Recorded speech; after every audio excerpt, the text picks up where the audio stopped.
Start. हमारे सामने screen पे आप देख रहे होंगे सन ऑफ बिहार के नाम से मशहूर मनीष कश्यप की तस्वीर, जो कि हमारे पीछे इस पैनल पे पूरा तरीके से मैं दिखा रहा हूँ, वो आप देख रहे होंगे। कुछ लोग इनको सन ऑफ बिहार कहते थे और कुछ लोग बिहार के भाग्य विधाता इनको कहते थे, और एक पॉजिटिव माहौल मनीष कश्यप को लेके निकल के सामने आया था, न सिर्फ बिहार में बल्कि बिहार के अलावा अन्य राज्यों में भी एक बड़े पैमाने पे इनका नाम आ रहा था। लेकिन जब से ये बीजेपी में गए हैं ना, तब से ठग ऑफ चंपारण, ठग ऑफ बिहार, चंदा चोर, तमाम तरह की बातें इनके अगेंस्ट लोग बोलना प्रारंभ कर दिए हैं। अब सबसे बड़ा चीज़ ये है कि मनीष कश्यप जी, अगर आपको यही करना था, अगर आपको बीजेपी में ही जाना था, तो ऐसे ऐसे जो भी आपने कारनामे किए, तमाम तरह के बड़े बड़े सपने मजदूरों को, युवाओं को, छोटे बच्चों को जो बड़े बड़े सपने दिखाए, एक मजदूर का बच्चा भी बहुत बड़ा से बड़ा पहाड़ तोड़ सकता है, इस बात का जो आपने एक नींव रखा, इस बात का क्या? आपने जो कमिटमेंट किया था वैसे गरीबों से, वैसे असहाय से, वैसे मजदूरों से कि मैं आपकी दशा और दिशा बदल दूंगा, वैसे लोगों का क्या?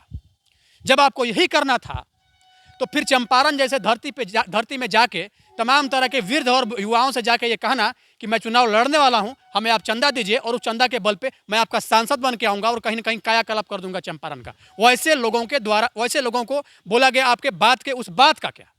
मैं पूछना चाहता हूं मनीष कश्यप जी, अगर आपको यही करना था तो फिर बीजेपी में आप पहले भी जा सकते थे, और जब आपको यही करना था तो आपने कमिटमेंट क्यों किया था कि हम 1 लाख रोजगार देंगे? आपने कमिटमेंट क्यों किया था कि जब हम चुनाव जीत के आएंगे तो हम 5 साल तक किसी पार्टी में नहीं जाएंगे? आपने कमिटमेंट क्यों किया था कि हम देश के, राज्य के, चंपारण के भाग्य विधाता बन के निकलेंगे?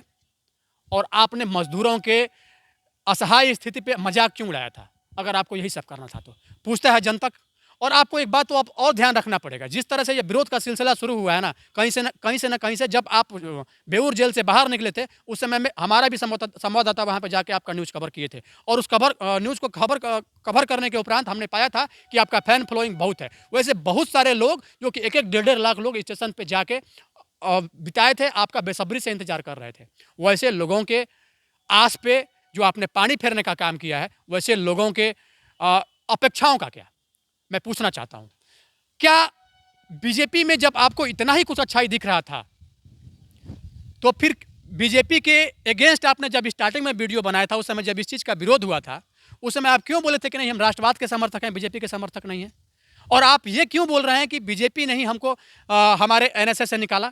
तो जब अगर आप खुद इस चीज़ को मानते हैं कि जब आपके ऊपर एनएसए लगा था और उस एनएसए से निकालने का काम बीजेपी ने किया, तो बीजेपी अपने घर में कोर्ट और कानून चलाती है।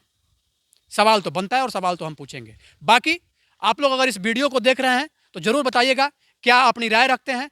इस शख्स को ठग ऑफ बिहार कहा जाए, ठग ऑफ चंपारण कहा जाए, चंदा चोर कहा जाए, या फिर क्या कहा जाए?